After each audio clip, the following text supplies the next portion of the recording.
नमस्कार मंडळी. उन्हाळा तर खूपच वाढला आहे, पण उन्हामुळे सतत तुमच्या तोंडाला कोरड पडत आहे का? सतत तहान लागते आहे का?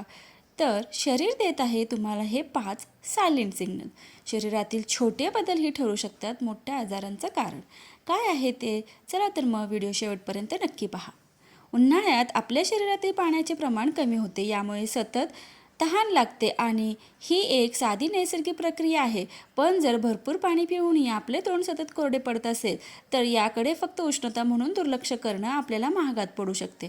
कडक ऊन आणि उष्णतेपासून बचाव करण्यासाठी आपल्याला जास्त पाणी पिण्याचा सल्ला दिला जातो, कारण या उष्णतेमुळे दुपारी बाहेर जाणे तर दूरच, घरात बसल्यानेही घाम येतो.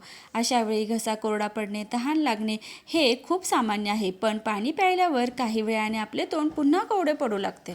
आपले शरीर काही छोटे छोटे सायलेंट सिग्नल देत आहे. उन्हाळ्यात घाम जास्त येतो, त्यामुळे डिहायड्रेशन होते. परंतु तोंड कोरडे पडण्यासोबतच जर आपल्याला थकवा, डोकेदुखी किंवा लघवीला जळजळ होणे असे त्रास जाणवत असतील तर ते शरीरातील बिघडलेल्या संतुलनाचे लक्षण आहे.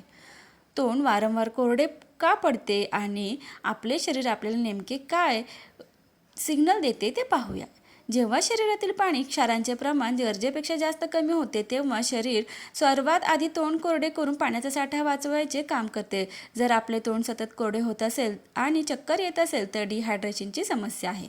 मधुमेहाच्या रुग्णांमध्ये रक्तातील साखरेचे प्रमाण वाढल्यास तोंड वारंवार कोरडे पडते आणि सतत तहान लागते. जर रात्रीच्या वेळी आपले तोंड जास्त सुकत असेल तर रक्तातील साखरेची पातळी चेक करा.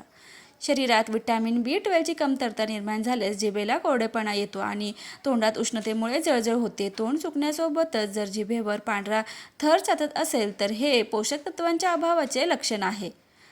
अनेकदा शरीरात उष्णता वाढल्यामुळे किंवा पित्ताचा त्रास वाढल्यामुळेही तोंड कोरडे पडते. अन्नाचे नीट पचन न झाल्यामुळे शरीरातील पाणी कमी होते आणि तोंड सुकल्यासारखे वाटते.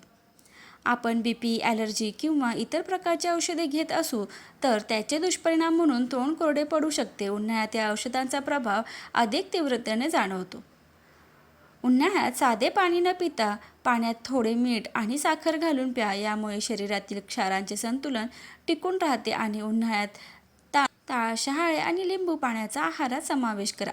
हे शरीराला हायड्रेटेड ठेवते. आहारात पाणी जास्त असलेल्या फळांचा समावेश करा. यामुळे तोंडातील लाळ ग्रंथी सक्रिय राहतात. चहा आणि कॉफीचा अतिवापर टाळा, कारण यामुळे लघवीचे प्रमाण वाढते आणि शरीर अधिक कोरडे पडते. भरपूर पाणी पिऊनही तुमचे तोंड अनेक दिवस कोरडे राहत असेल, आपल्याला चघळायला किंवा गिळायला त्रास होत असेल किंवा तोंडात फोड येत असतील तर ताबडतोब डॉक्टरांचा सल्ला घ्या. माहिती कशी वाटली कॉमेंट करून नक्की सांगा आणि व्हिडिओ आवडल्यास व्हिडिओला लाईक, शेअर आणि सबस्क्राईब करायला विसरू नका. धन्यवाद.